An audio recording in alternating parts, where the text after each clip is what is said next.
on this computer. That's great. Then I can stick it on there. More live on Facebook.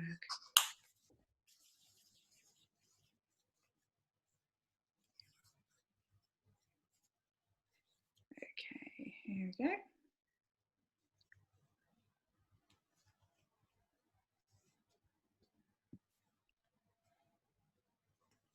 I always have to try and avoid the concentration face while I'm doing this, because then otherwise that's the thing everyone sees, is you just going, And I concentrate with my tongue hanging out, just saying. Nice. I'm going to make you big screen so I don't just, so it looks like I'm actually staring in the middle of the screen rather than. Yeah, that makes sense. Right, hitting the go live button. Yay. So I believe we are live. It says that it's doing its setting up meeting for live, but I don't believe it, because I tend to find that these things go live when you don't realise that they have, and then you look like an idiot. Otherwise, you're getting me halfway through this sentence, which is perfectly fine as well. So there we go. Yes, it says it's doing it. It's doing it. It's clearly doing it. Good evening, or what is it now in America? Where are we? Afternoon? 10:30 a.m. on the Pacific West Coast, San Francisco. Yeah, and over in sunny, cloudy Western Supermare.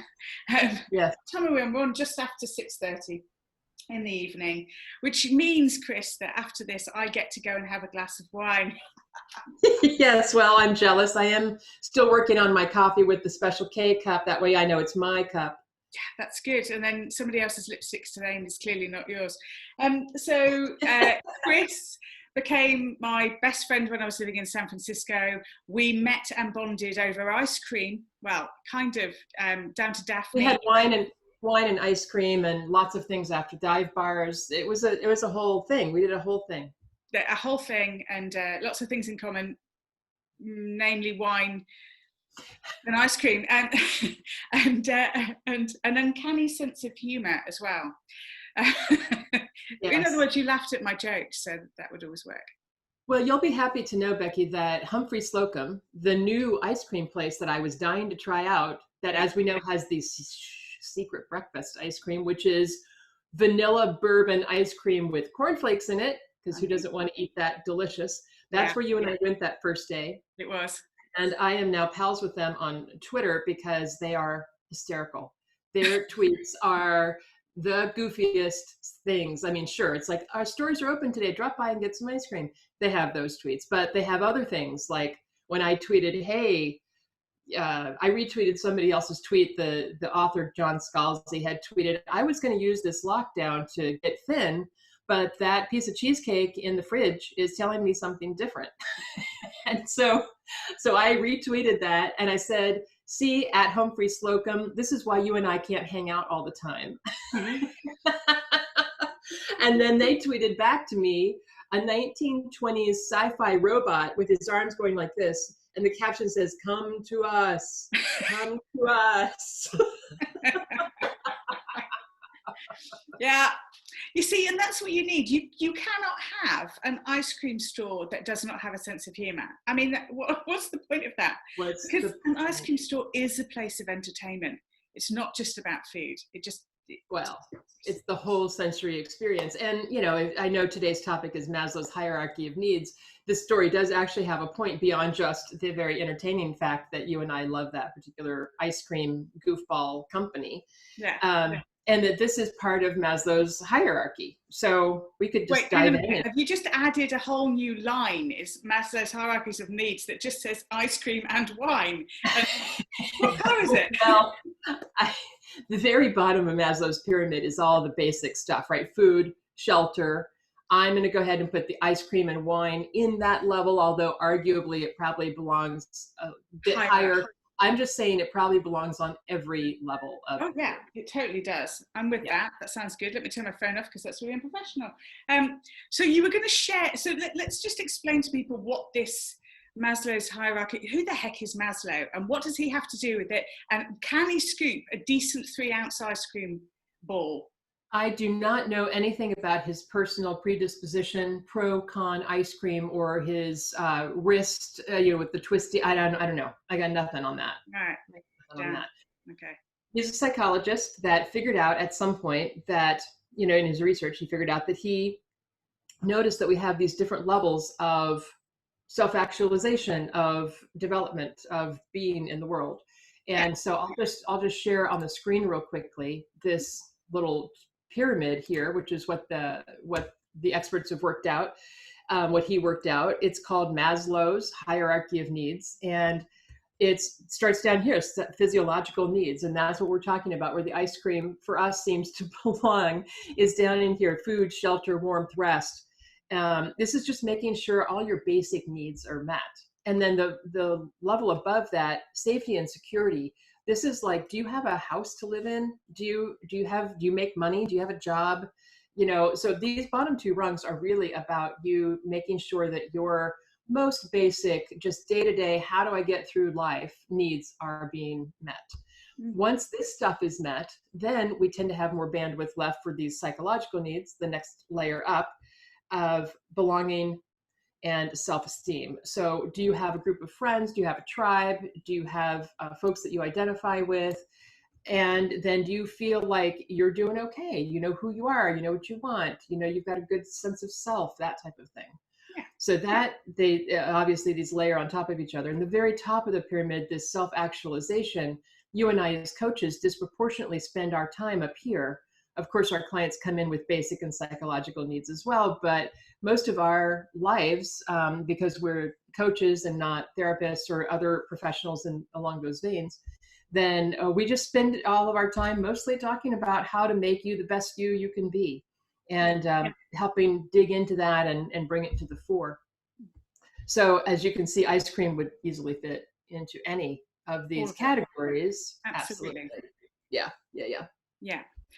With this whole time of COVID and everything that's been going on, I mean,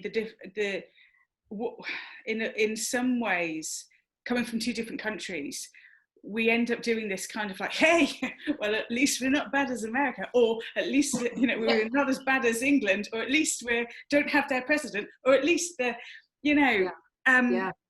do you think all of that kind of is fitting into these needs? Because it feels like I've said this before, anyone who's listened to my channel will know this before, but we have this thing where we just always believe that there's going to be clean water running out of the tap, that we always believe, we used to say things like, oh, we'll never get people out of aeroplanes, or we never get people out of their cars.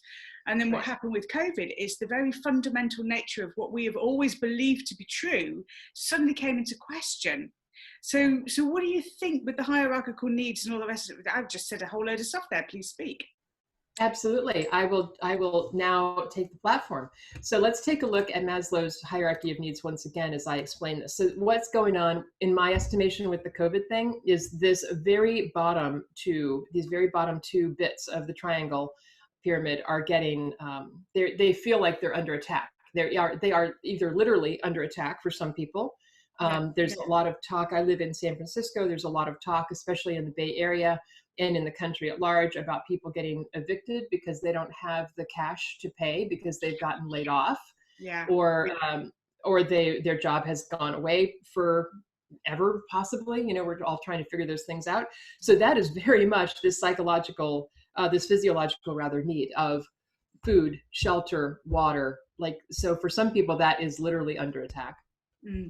For sure, for most all of us, the safety needs of security and am I okay? That is either, if not literally, at least mentally and emotionally, it feels like it's under attack. So what I've been noticing working with my clients who are disproportionately solo entrepreneurs and lifestyle entrepreneurs, tiny business owners, companies 50 people and fewer, like those little guys way on the bottom end of the scale here. If we don't work, we don't eat. There is no paycheck coming from, Papa Company or whoever. We don't have jobby jobs in that same kind of way.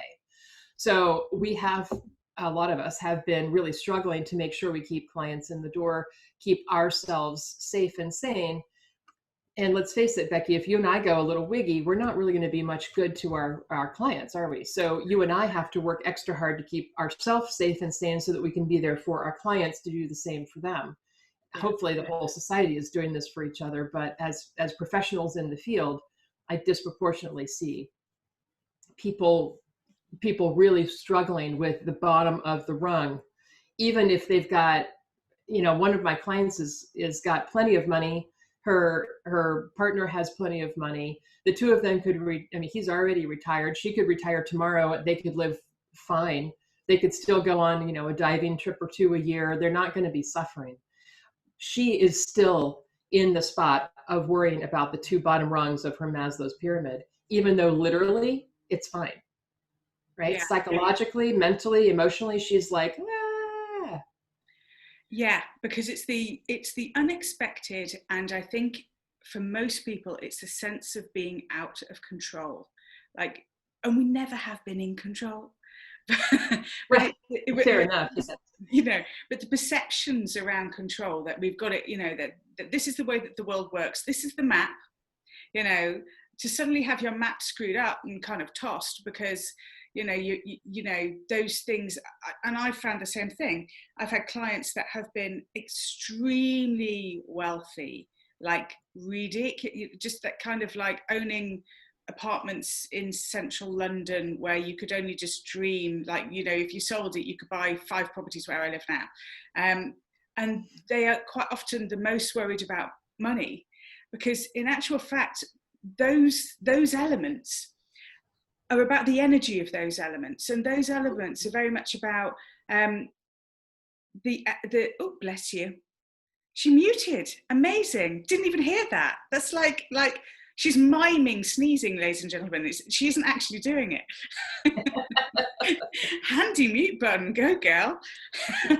But I think that kind of like there's a transaction thing in our heads where money equals power, control equals power. And it seems to me that yes, there's the safety and there's all of the rest of it, but then there's the feeling of I'm out of power and I'm out of control. I don't have those elements in myself anymore. And that, it doesn't matter how wealthy you are, if that starts to feel under threat, it just makes you wobble, really, really. It really does. It really does. Yeah. Yeah, absolutely. And you're right about that control thing, because most of us are control freaks, even if we say we're not. Right. I mean, hate to let the cat out of the bag, but yeah, nobody. So the fact that it's an illusion anyway. I call it pseudo freedom or pseudo control, those types of things where we think we've got that all handled. But in fact, for the month of July, I've for my little online community, I've declared this theme of, I think I'll include that, which goes along nicely with Maslow. And it's like, I could spend a lot of time pushing against what I don't want, being irritated that I'm not in control of something, demanding that it be a certain way. But I have no control over fixing the pandemic or the, who's in charge of a country, or even what whether they're going to repave the street out in front of my house. I am not in control of those things. Right. So when we look at the effect of the pandemic and then how it relates to this Maslow's hierarchy of needs, we have to let go of this illusion of control and ask ourselves instead, like, what can we include? Let's include what reality actually is. And then let's readdress the pyramid so that we can see where we actually can exercise some power and where we really legitimately can have some control. Because you're not powerless or out of control. No. It's just a lot of times it's not looking or feeling the way you think it's supposed to. That's when we get into the state that you're talking about. And, in my own experience and the experience of other people, is that the one thing that really helps is helping other people. When you feel the most like you have the least amount of control or purpose, finding a purpose that is of benefit to other people. It's funny, I often take the mickey because when you're a kid and you say I want blah blah blah, and you get I want doesn't get, and then your mother says something like I cried because I had no shoes, and then I met a man who had no feet. It's kind of the right. Thanks for that. Yeah. But we have this kind of power dynamic of always seeming to feel that there's somebody worse off than us. And if we Mm-hmm. feel that we can help the people who are worse off than us, then it makes us feel good about ourselves. Even though I'm sure the poor people who we think are worse off than us would just wish that we'd leave them the heck alone with our Right. patronising, you're not as good as me stuff. Yeah. But there has been some incredible, very beneficial community groups, certainly around by me, community groups and people that have come together and rallied and really supported people. Can I ask you from your American standpoint, because I'm worried, Yeah. over here, we at the start of the pandemic, we were going out on a Thursday and clapping for the NHS. We have really, we're always going on about how amazing the NHS is. And certainly having lived 2 years in America, you have a perspective over a free healthcare system that you do not get until you do not have it. Right. How is that working with insurance and COVID in the US? Like, what? How is that happening? Yeah, it's a little bit wonky. There's a lot of conflicting stories that you hear. The particular insurance that I have um, theoretically will cover a COVID test, so I should be able to go get one. But if I get it in a certain way or at a certain location, I have to have a referral, and then I have to have a copay and all these things. So you can't just waltz in and say I need a test. In San Francisco, I can go as a private citizen and pay for a test. Yeah. Or I can try to convince my insurance company that I need a test through their organization and their whole setup. San Francisco proper has a couple of testing sites where I could go, but those are at this point just for essential workers, because the regular citizenry, we just don't have enough tests to go around for everybody. So they're trying to preserve them for the people who need them. A lot of our labs are backed up. They're one of the still trying not to sneeze. One of the problems that's come to light is that the central coordination effort hasn't gone as well as it would if we had let the CDC work with things. And so there's a debate about whether that was a good thing or a bad thing, but people seem to agree that the lack of central coordination is affecting the testing. And then of course that affects the pricing, because who's paying for the test? How long will they pay for the test? Like what period of time? Like you can get a free test, but not no more after July or something like that, right? I mean, there's all kinds of different things happening. And so I can't speak to the whole country because it's a bit of a mess right now, because every region is doing something different. Wow. But if I thought I was in danger of having COVID in San Francisco, I could just walk down or drive down to one of the testing sites and say I have symptoms, and they would test me for free right there. Right. So, one of the things that I've done during the pandemic, I've been doing these office hours with another colleague of mine, CJ Hayden, and we try to provide resources and good news every time we hold an online forum like this. Yeah. And so I found this guy, Mitch Ablum or Ablum. I know I'm pronouncing his name wrong. He's the guy that wrote Tuesdays with Maury, which is a great book about a friend of his who was dying. And he lives in Detroit. So he took a look around and said, okay, this pandemic has hit and I don't know what to do about it. And speaking about Maslow's hierarchy of needs, he's like, I'm a writer. Like, what am I going to do to contribute to this whole thing? Like, so, but what he decided to do is actually write. He's like, I'm a writer, so I'm going to write. And he decided to write a book, chapter by chapter. Every week, there's a new chapter. And so it's unfolding in real time. And you can get it online for free. And there's also an online audible or audio version for free. And there's a giganto donate now button because he lives in Detroit and they only had one testing center in the entire Detroit center where you could just a city center where you could go get tested, and it was nowhere near where most people would need it. And if you didn't have a car, you certainly couldn't get there. Wow. So he's got a charity that he had set up. So all the proceeds from this free book go into a COVID response for Detroit. And that charity has opened up new testing sites and starting providing meals for seniors and all kinds of cool stuff like that. So when we look at Maslow again, this guy is taking his self-actualization piece because he's got the bottom of the pyramid covered to try to help cover the bottom of the pyramid for the people around him.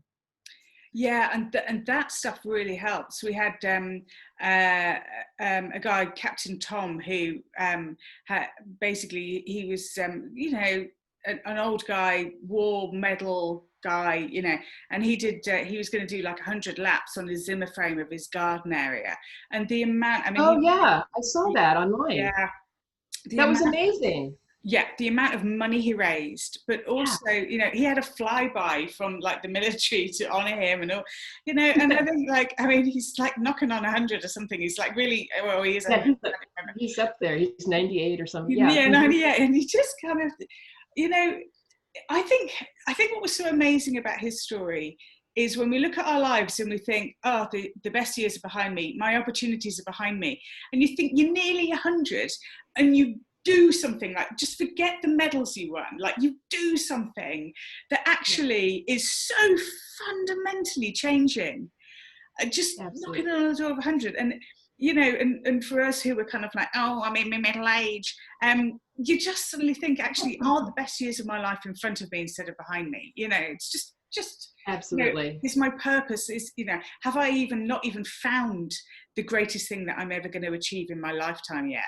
You know, Entirely possible. Yeah. Let me pull Brother Maslow up here again and just share a thought about that. So when we yeah, look here, what we're talking about is the self-actualization peak of the pyramid, right? yeah, We're talking about achieving one's full potential, creative activities. This is basically just saying, I know who I am, I know what I want. I'm just going to go. I'm just going to go do it.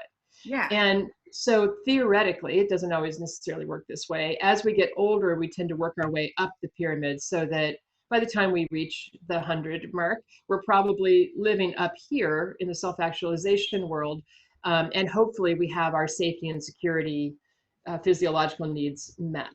I know that's not always the case, and I'm being stereotypical, but let's just say that you've planned your life out reasonably well so that you know you've got a place to live and money in the bank and you're going to be taken care of. You can really just spend the rest of your time developing friendships and community, uh, feeling good about your accomplishments, looking for what's next for you. I mean, what was it? Grandma Moses always was famous for starting painting when she was already up there. I think she was in her 80s or something when she started painting. Yeah, not unlike our Tom guy. So, you know, not that he hadn't done anything before, but it's just interesting to notice how I think of things a lot in freeway analogies because I don't know, maybe I drive too much, but I think a lot of us take the exit ramp off the freeway a lot faster than is necessary, than we really need to. yeah. So, especially in COVID times, then I would be reluctant to take the first exit, which is just to stay really hunkered down and frightened, which is down here. You know, most of us have been frightened or at least shocked at some point during this whole thing. So that attacks our safety needs. Um, and as that flits in and out, that's okay if it flits in and out. Let's just remember there's all this other stuff too at the top of the pyramid about the belonging, the community. If you don't have a community, then you'd want to try to look for ways to develop one, or maybe even a lot of people don't even want a big community, which is fine. You just have 2 or 3 people. Let's just stay in touch with them a little bit more or differently, something like that. So you feel more connected, and that's going to boost your self-esteem. That's going to give you more energy to be self-actualized. You know, even my uncle, who's basically a hermit and likes to live in the woods, has a couple of friends who I know he's been talking to more often than he normally does because he wants to really boost that belongingness thing, right? The And is it connection. okay, do you think, to do it like the other way around as well? Because I know that a lot of people throughout this time of COVID have been concentrating on, you know, personal development. You know, I've signed up for a course of Caroline Mace that I'm doing at the moment, you know. Mhm. I mean, and the personal development, probably because of what I do for a living, but I think because of my desire and interest in it, that's why I do it for a living. Yeah. I find that that will be my go-to in a sense.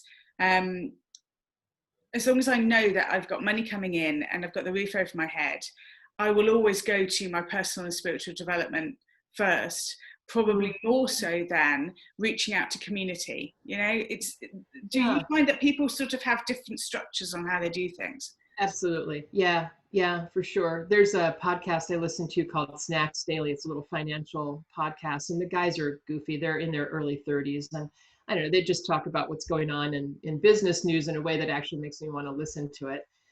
And they've been talking a lot about Pimp My Crib as being a big trend during COVID, Pimp My Crib. Yeah. And, you know, I'm sure they're not the only ones using that phrase, but it sticks in my mind, this idea of pimping your crib, right? So you want to make your, it's nesting. You want to make your surroundings look really good. And when you're pimping your crib, so to speak, a lot of people have taken up gardening. I know I've been redoing, I have some lovely trash cans here that now match the decor of my office, way better than the old trash cans. And I cannot tell you the joy this $25 has brought to me. $25 expenditure has brought to me. So there's a lot of people looking at their literal surroundings, and then a lot of people looking at their emotional surroundings. Mm. And then, of course, this higher development. So I've been seeing it in basically three chunks, not unlike the chunks that we see in Maslow's hierarchy. The literal physical surroundings, as we know, we could have a whole conversation about how impactful that is on how you function and how you work, how you live your life, what a reflection it is of the chaos or organization that might be going on in your head and life.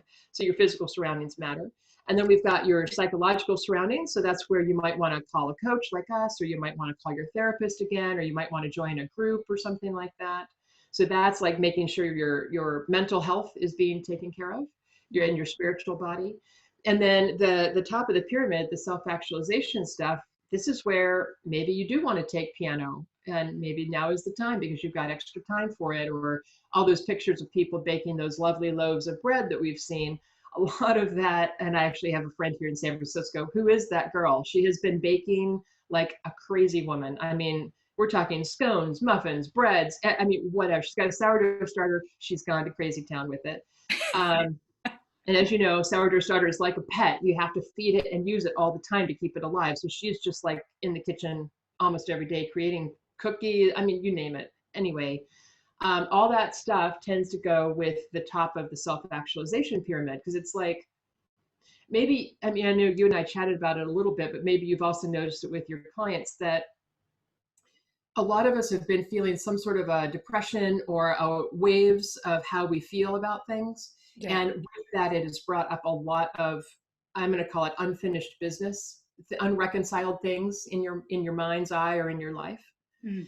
And I'm not saying that I didn't want all that unreconciled stuff to just keep hanging around, but I hadn't really put it on the to-do list to handle right that moment. But COVID has brought it up, and not just for me, but for almost everybody I've worked with. Yeah. You know, as clients. It's been a huge thing, you know, and I describe it as, whilst everything else has been falling apart on the outside, there has been this coming together of everything on the inside.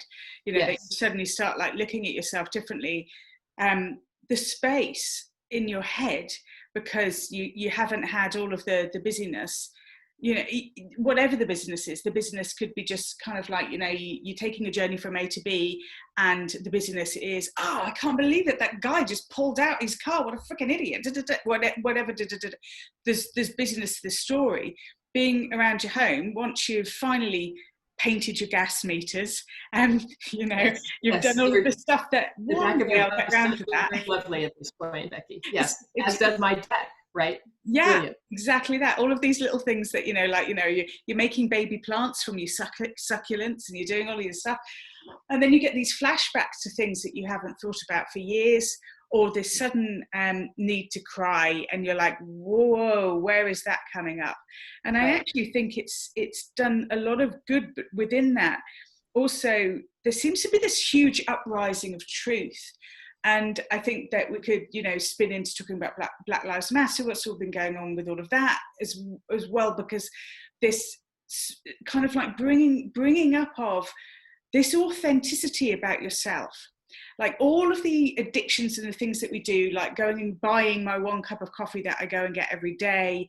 You know about my habit. I used to go around the corner, and you know, great drip feed coffee in San Francisco. Miss it terribly.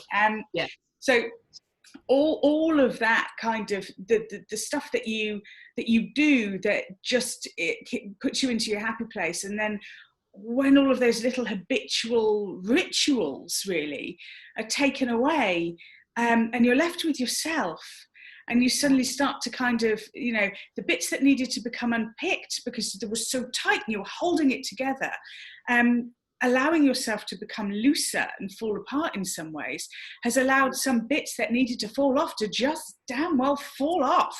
And or then to we come go, up I'm and falling be apart. reconciled or healed or acknowledged or absolutely. Yeah, That's yeah. right. And I like what you just said, because I think alignment is kind of the key to what we're talking about here. You know, when we're out of alignment, life is just harder. And Yeah. there's something about COVID that has, and just being in the middle of this pandemic and the way all of our, because I have clients in other countries, in the UK and Italy. I mean, in Italy, holy cow, you know, she's not that far from Milan, in fact. So we want to talk about somebody who's in the eye of the storm. I have a client in Germany. I've got a client in Japan. I mean, all the countries are, I mean, it's just everybody's doing it a little bit differently. And then, of course, I've got somebody in Buenos Aires. I've got a bunch of people here in the States, not all in the same state, by the way. No. So, I mean, it is all over the map in terms of how it's affecting us. But the thing that I see as the real thread that runs through it is this literal or psychological threat to the bottom of Maslow's pyramid, and how much it's brought up how we were not in alignment to begin with in our own lives. Like each of us as individuals, are we really aligned with who we are, what we think is important, how that shows up in the world, how we show up in the world? I know the answer is no, because I'm seeing and feeling the effects of it personally and professionally with the people I work with.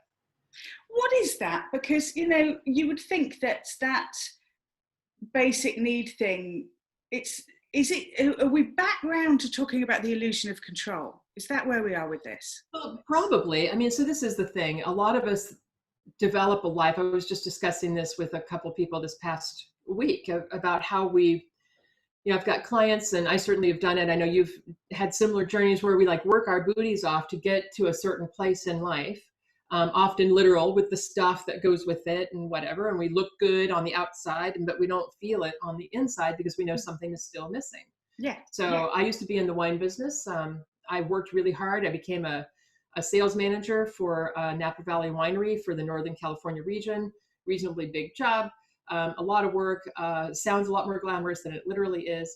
And so I quit after 9 months because I was like, you have got to be kidding. I did not just work my butt off for, 8 years or whatever to get a job that turns out I can't stand. Yeah. Right. And I didn't, of course, know that, or I wouldn't have done it. But how often do we do this? So now, yes, on one hand, it was an experiment. I took a chance. I now have the information. I now know what I don't want in my life. Fair enough. However, if I'd been listening to the clues more closely, I would have known a lot sooner that that was not in alignment with me to begin with. And so what I did is I intellectually overrode my intuition. Yeah. Right? Yeah. And how often do we do that? And then you're out of alignment, and then you wonder what the heck's going on. And that is the biggest betrayal of yourself, is when you override your intuition. And it's serious because, I mean, I've got a client of mine who she has a migraine almost every day, or the inkling of a headache coming. And then as soon as lockdown happened, migraines went away. And that's not, I mean, obviously that's a physical ailment, but you end up with the physical ailments when you ignore your intuition, and then your body then goes, okay, well, we're going to have to start showing you it physically, but right. I mean, then sometimes there's some things that we feel that we really can't act in favor of, but actually when you do listen to your intuition, if you go for your heart-led intuition over your gut-led intuition, and you're like, I don't know how to get, I know that this is wrong for me, but I don't know how to get out of it. I don't know how to be in my authentic self. Entering into that curiosity will allow your intuition to tell you how to get out of it, or how to get into the next stage of your life, or whatever it is that you need. And I often say, you don't have to trust circumstances or even another human being if you can trust your own intuition, because it's got everything you need. I should know, I wrote a book about it. Yes, yes. I was going to say, you are the intuitive life coach here. Exactly. So, exactly. I would pull the book out, but it's on the bookshelf in the other room. Otherwise, no, too difficult. And, we should have planned this. Yeah. Oh, and here it is, available at fine retailers near you online. Never mind. Yeah. So, but I think the key of what you said there is listening to your intuition. And so, if we have really worked hard to develop a life that's more on the exterior, getting in touch with their intuition is going to be harder. And Yeah. if we remember, what just because we've built up some barriers between us and it doesn't mean it's gone away. It just means that we've thrown a bunch of furniture and some old stuff that should have gone to the Goodwill and like shoved it into a closet door and just like, right, Yeah. don't open the door because you know it's going to come crashing out. So a lot of us are afraid to open that closet, so to speak, because we don't want to get pummeled by, you know, an old couch and a vacuum cleaner that doesn't work and stuff like that. So if we take this back to our brother Maslow and his hierarchy of needs, what we're really talking about is allowing yourself to go to the authentic self-actualization place and the authentic self-esteem place rather than the perception and the facade of it. That's where the word pseudo that I used earlier comes in for me, right? It's like, it's the pseudo control, it's the pseudo freedom. It might look good, but if it's not truly aligned with you, then it's just going to look good and not really feel great. And it's going to be harder, and it's going to make your life harder. And I think that reset button has just allowed us to kind of like go, well, hang on a minute, actually, that wasn't working in the first place. But and also within that, when you're looking at that hierarchical kind of, you know, that structure of needs, can you apply that to society or community as a whole, or is it just personal?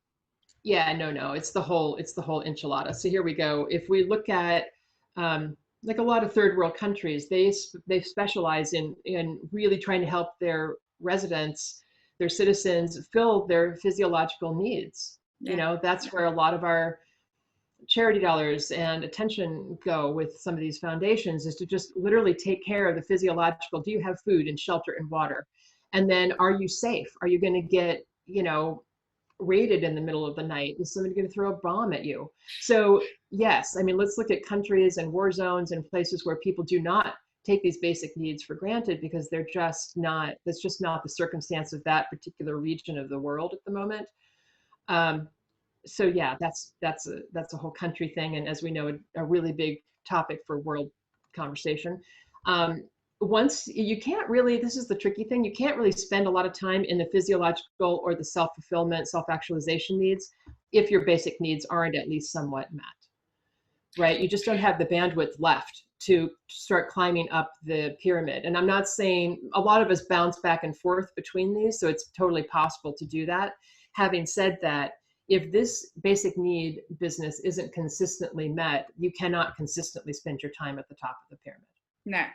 So if we look at the difference between Weston-super-Mare and San Francisco, and anyone who lives in Weston is probably going to be laughing at me now. Yes, you know, they're going to be like, practically the same place. Compare what? Like, so if you think about like districts like the Tenderloin in San Francisco, where, you know, the psychological needs, branding wise, San Francisco has all of it going on at that top level. Like, you know, it you know, people write songs about it. I haven't heard the, you know, the sitting by the dock of the San Francisco mud thing. I haven't, you know, we haven't quite. That's not how that song goes. Yeah, just not happening. I should write one. I think it would go down really well. We do have the Wurzels with "I am a cider drinker," but I don't think it's specific enough to Weston-super-Mare. It's more like the whole of Somerset. So when we think about San Francisco, obviously the rents have gone up really high, but you know, there's the Silicon Valley aspect of it. Does that go in with the branding of the town? Like, does that go in with the self-actualization of San Francisco as its own branded identity? It does. So to be fair to San Francisco, they have San Francisco has a huge homeless population, as does Berkeley right across the bay, and Oakland. And part of it is because we tend to have the most generous benefits for homelessness in the country. So a lot of people come here because they know they'll be taken care of, at least sort of. Having said that, then a lot of people come here, right? So and we can't accommodate them all. So during COVID, they've been actually renting out hotel rooms and housing the homeless in the hotels because the tourists aren't here anyway. So it's been a win-win, and they're looking at potentially using that long-term, and is that a solution we could employ for a while, and yada, yada. San Francisco, though, as an image, doesn't really talk about that, right? I mean, if you're thinking about going to San Francisco, you're thinking about going to Union Square or Fisherman's Wharf or Alcatraz or something like that. Yeah. I'm just going to tell you, though, in July, which is right now, we do Fahrenheit over here, and it was 59 degrees.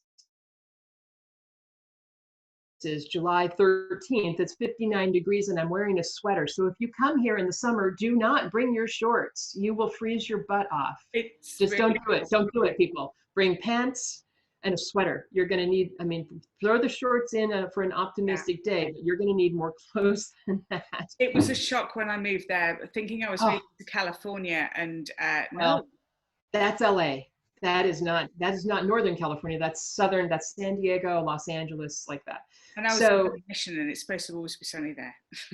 Yeah, and I am theoretically in the neighborhood just adjacent to that, theoretically the sunniest part of town. And if we looked outside right now, you can't even tell there's a mountain behind me because it's encased in fog and it's blowing like hell out there.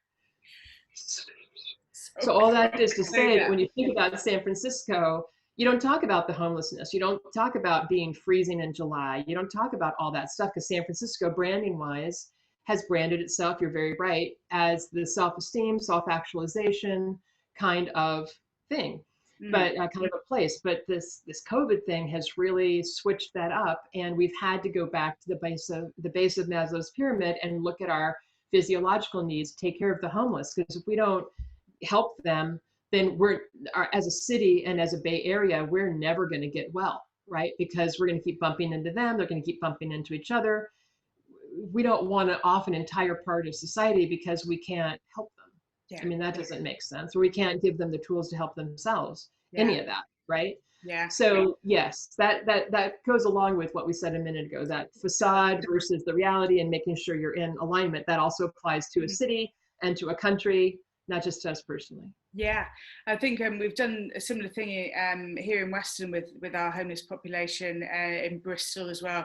But Bristol's got more in alignment with San Francisco in many ways in terms of its forward thinking around recycling. It has its own lovely element of arrogance. It has its own pound. It's, you know, but with Weston always feels like its cheaper cousin, which is unfortunate because population-wise, we are about the size of Bath. We have incredibly beautiful coastline. The town is stunning. We have all of these beautiful Victorian properties, you know, and the town itself is living out an old reputation. It's certainly, you know, people can go, oh, the West is no.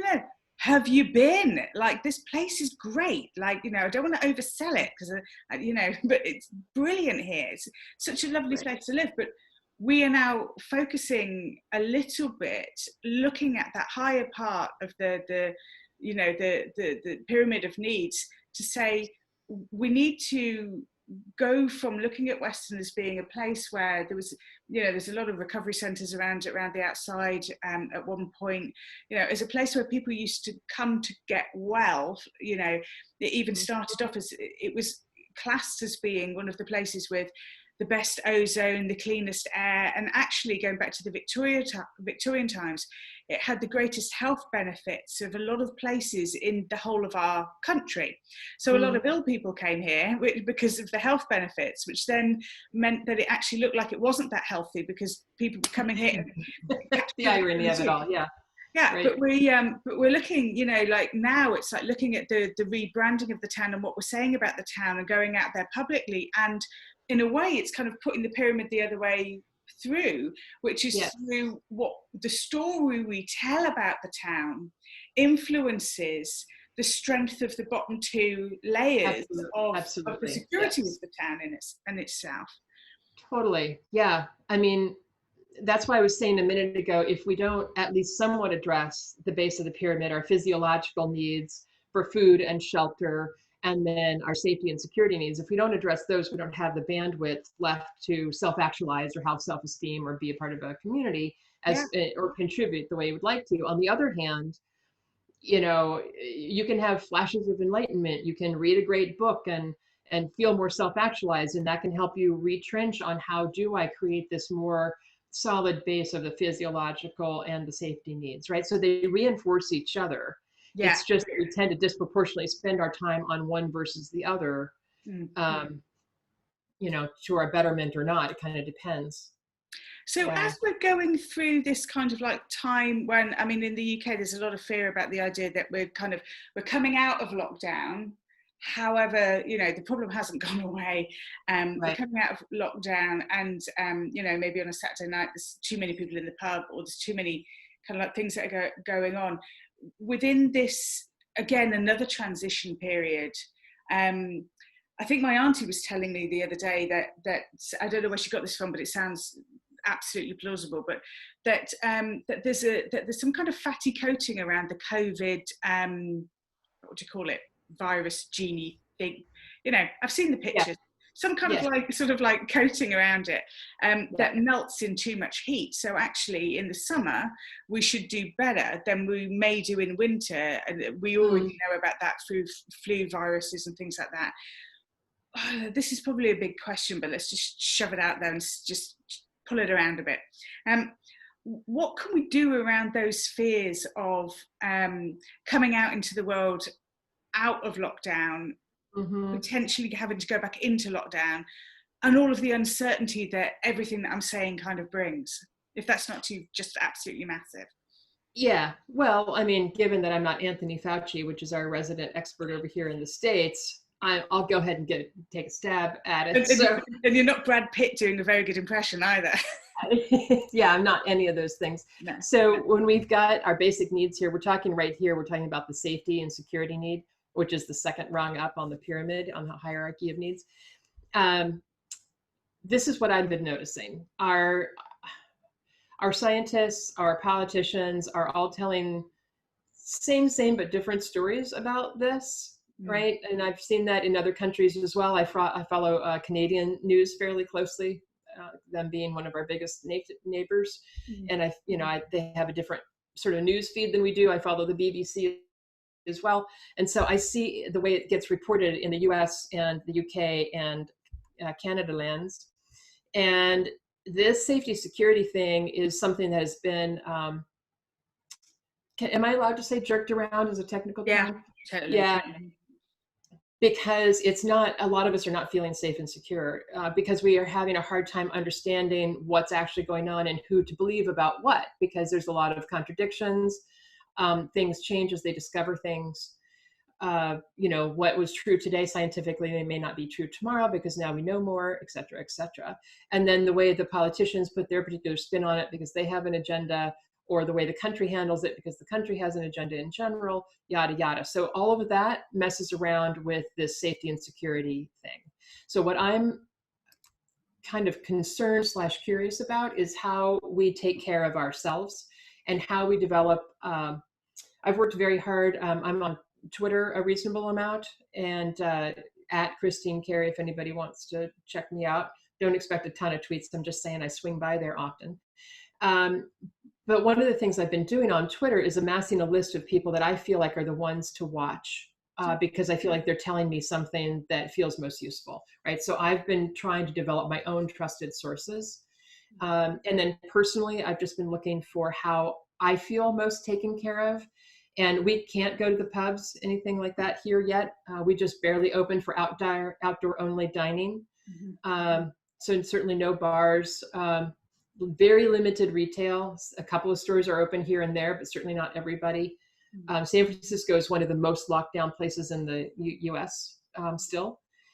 And because we're trying not to have to totally lock down and open back up again, like that cycle you were talking about. Yeah. So we're trying to just stay kind of on the lower end of everything and see if we can skirt underneath the radar for a while. I don't know, nice. kind of working. But even with that, you see people, I saw people, I was in a little town right outside of San Francisco, and everybody was wearing a mask. I mean, it's a town of 600 people that gets just inundated with tourists on the weekend. Yeah. So I saw, all of the locals and all of the tourists, everybody with masks. And then I saw this one family of 6 walking down the middle of the road, no mask, no nothing, just like, I'm fine. And I'm just like, not cool. That doesn't work for my particular safety needs, right? So I just walk the hell around them because, I don't want to be anywhere near them. and no one's going to serve them. They can't go in anywhere. They can't buy a coffee. They can't do anything because no one will touch them without a mask on. Yeah. So it's pretty interesting to notice how everybody's individual safety needs have been, again, feeling under attack. And then, how do you handle that when you buy your groceries or whatever it is you're going to do, or start to socialize or travel again, or any of the other things we all probably feel like doing? Yeah, I mean, we only have to wear masks on public transport at the moment, and so we don't have to wear masks in supermarkets. And I wear one just simply because of other people's anxieties, because I just know that people are fearful, so I should help address that, so it's one of those things that you do. I don't wear it outside because we haven't been advised that we really need to do that, and also I'm really worried about getting a tan line. Well, I was just talking about that yesterday, about what an awkward, and it's depending, I've got 4 different styles of masks, so it's going to be 4 different kinds of tan lines. And you know what's hilarious is the amount of times I have put lipstick on to go to the supermarket to put a mask over it. I know. Somebody tweeted a couple of days ago, I've been putting like really big lips on underneath my mask. Does that make me some kind of a pervert? And I'm like, yeah, it does, clearly. I mean, absolutely. Just, or it only makes you pervert if every so often you go. It's just like, and then I've got a secret. Yeah. I've got a lipstick secret. But yeah, if you kind of like wink and then just, then that's just filth. That's just filth right there. That's And now I'm going to do that, just to see what happens. Total. What does it do to you when you leave the house? Yeah. What does that do to your self-esteem and your self-actualization? I'm sure that goes into the middle bit of the hierarchy of needs. We haven't mentioned the hierarchy of sort of sexual needs, but the need to go and flirt with a barista by just removing just a little corner. That's actually, the sexual needs are on the physiological need, the very base of the pyramid. So that's where the sexy on the base of the pyramid. Yeah, sexy time belongs on the bottom of the pyramid. The more advanced part of the sexy time, where you've got, maybe more self-esteem and you're bringing it more, that does go up to the top. But just the basic sex act itself, right there on the bottom. Right there on the bottom. With food. Excellent. Yes, with food, shelter, sex, water, homeostasis, all on the bottom level. Ice cream, wine. Exactly. Bam. We've got it going on. I'm going to have a quick look and see who has been joining us on Facebook, which involves my glasses. So, hi, Claire Elizabeth. That's really good to see you. And she's asked us to do a session on something on the problem of gambling and affected others. Please, Becky. So yeah, that's probably going to be on the pyramid somewhere. She's going to watch back from the beginning. I was on the event waiting for it to go live. Oh, sorry, Sue. I know Facebook lives are really confusing as to where they show up. I try and put in as many links as possible, but yeah, it's really tricky. I think that most people always end up managing to kind of like get the catch up. That tends to be when we start seeing the figures going over 500 people is usually on the catch up. So that's all really cool. Yeah. Cool. Yeah. Good. So anything you would like to add, Kris, before we let these good people go and do I was just going to say, a couple wrap up thoughts. So Maslow's hierarchy of needs, if you haven't looked it up, it's MASLOW apostrophe S. Maslow, as we would say in Texas, Maslow. So Maslow's hierarchy of needs, it's a great way to try to understand if you're feeling off, what level you might be feeling off on, and it gives you a bit of a guide as to where you can dive in and realign yourself. Start to realign. If you haven't paid a lot of attention to your physiological needs on the bottom or your self-actualization needs at the top, you might want to just take a look at the whole thing to see. Most of us have a place where we disproportionately put our time and attention. And during this whole pandemic, that may or may not be the right place to help you feel more sorted out. So I would just recommend, I just did a Google search on Maslow's hierarchy of needs. I clicked over to the images. There are a bunch of pictures there. There's a bazillion articles. Don't believe everything you read on the internet, but if you go to Wikipedia, that's usually a good place to believe. I've read that page. That page is good. Yeah. So I would just say, if you want a little personal growth tool that's not talked about as often as some of the other things out in the world, I feel like this is a good one, especially during the pandemic, Yeah, especially because so many of us have been feeling, like I said, either literally or emotionally and mentally under attack. it's so true. And so where can people find you? So you mentioned Twitter, but where else? It's KristineCarey.com is my website, and I'll spell it. It's KristineCarey, KristineCarey.com. That's easy. And I'm BeckyWalsh.com. And if you didn't know that, you've been living under a rock. Exactly. All right. Thank you ever so much for joining us. And thanks to Kris. Yeah. To be honest, we just wanted to do this to hang out and have a chat, really. So we're very grateful that you managed to join us for our little, hey, this is really cool. So we were talking the other day going, yeah, let's do a Facebook Live. What should we do it on? Well, what have you been finding about this? And she goes off and I'm like, yeah, let's talk about that just now. That's true. I did do a bit of a 20-minute, well, there's this Maslow thing and here's why and she was like, okay, got it, good. Yeah, let's do it then, because otherwise you'll tell me twice and you go, as I said before, and I'm like, no, but nobody's heard it. I gotta get it out there. Brilliant. Yeah, so thanks for joining me, Kris, and thanks ever so much for everyone kind of like participating. Now I have to remember how to do the stop button. Thanks for inviting me, Becky. Oh no, we should have done this more often. Why did we have to wait until lockdown? I don't know. I don't know. Sometimes you just need inspiration, right? Yeah, you just get so busy doing other stuff and then you go, oh, actually, this is fun. Why am I doing my own videos when I could be talking to someone I like? Absolutely. All right. Have a good night or have a good Very afternoon. Good. Take Thank care. you. You Bye. too. Thanks a lot. Bye.